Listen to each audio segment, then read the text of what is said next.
It's the G you buy when you want the coupe, but your spouse reminds you, we're not going to be lifting babies and seats across the back of a two-door.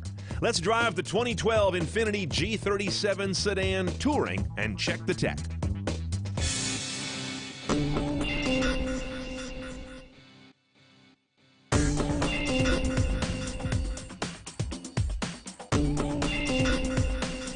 Let's face it, a G Coupe's a gorgeous car. The G Sedan, not so much. It's not Infiniti's fault. I mean, there's only so much you can do when you've got to create full-size access doors back here. But the whole thing basically goes to hell and gets tubby in the rear when they add the extra doors. It's just life in the design studio. And it's not the most spacious car in the back either. It's not bad, it's not terribly good. And I haven't been a big fan of the latest redesign anyway, which made it less edgy and more kind of bulbous and round. But what really matters is what goes on inside. Let's check it out. Now this 2012 G is basically a carryover from 2011, but let me refresh you about the cabin tech because it's one of the better cars in the industry for that, especially considering it's, pretty much down low on the Infiniti line. Here is our standard interface, but it has optional navigation. So you always get this color display, you always get this Infiniti controller, and that'll let you access a lot of settings, audio, climate, vehicle setup, but the navigation part is optional, and that includes a hard drive when you option that in.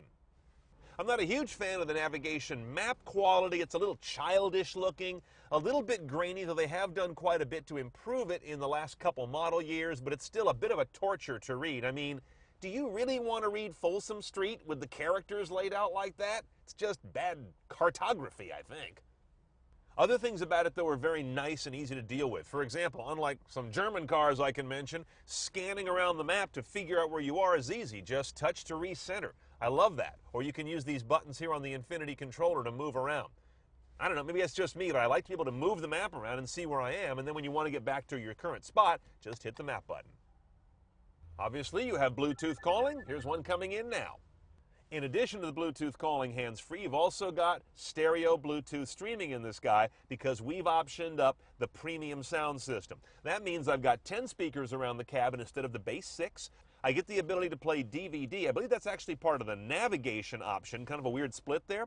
I've got Bose amplification. I've also got driver's audio stage. That means you can tell the system to set up the virtual staging of the audio, what's left, right, forward, and back, all right around this seat.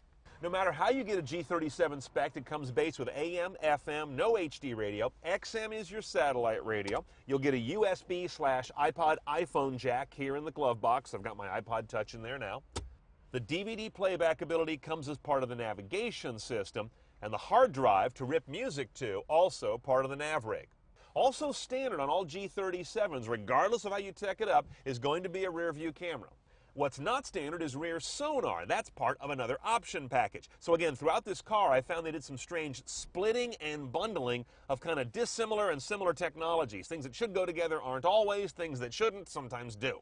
One choice gearbox on this guy because we don't have what they call the Sport 6MT model. That's called 6MT because it has a 6-speed manual. We obviously don't. Instead, you get the 7-speed automatic gearbox that goes in 4 simple gate positions, left for your shiftability position, and then you've got 2 paddles that are done the right way. They're fixed on the column, the way they should be, with big long ears, so just about wherever you are on the wheel, if you know how to drive, you're just a finger away from grabbing downshift on one side, upshift on the other. Now what's under the hood here may look like a kind of garden variety V6, in an era when V6s that are really good are fairly common. But I will remind you that there was a time when that was not the case until these guys came along and they built the best V6 anybody had ever seen. And this is the descendant of that motor. This one is now a 3.7-liter V6, hence the name of the car, 328 horsepower, 269 foot-pounds of torque. 0 to 60 on this guy, which weighs about 3,600 pounds, takes about 5.8 seconds by most tests, while delivering 1927 mpg. And again, through that 7-speed automatic in this trim level, but a 6-speed manual is available. Let's see how all this works together. Okay, so what's this guy like on the road? Now, like I say, one of the great V6s in human history is under the hood of this car. And the power comes on real nice. Real linear, nice big high fat torque curve is what you pick up on right away. What you also pick up on right away is a lot of harshness. I blame that on the Sport package. This car has a very rough ride, which is to say you feel everything in the road and not in a cool way. It's not sporty to me, it's just riding like a truck. It's especially bad over certain undulations where you end up doing this a lot in the car. That's not sporty when I'm driving to work. That's just annoying and splashing my coffee all around. Well, this Sport package also gives us a tighter steering ratio, which is real nice. This car has really nice steering, and it turns in very linearly. There's no weirdness about it. And the on-the-road weight is just about right. The car doesn't feel too heavy, nor does it feel too light. In sum, this is a rather capable sports sedan. Great powertrain. Gearbox is real nice, by the way. It didn't do anything I didn't like. It's just a really good automatic. But a little too much of the byproducts of sport are coming through for this to be a real comfortable everyday car for me as well. Okay, let's price out our 2012 G37 Journey. Again, this is not the sport model with the manual transmission, nor is it the all-wheel drive. This one is $37,100 delivered. Then there are 4 chunky tech packages on there for you to consider, and here's how I'd score them. Premium package, $2,150, mostly about Bose audio and the power moonroof. Yes. Nav package, $1,850. I'm on the fence, probably yes. Sport package, $2,150, hell no. I like my car to not make my back hurt.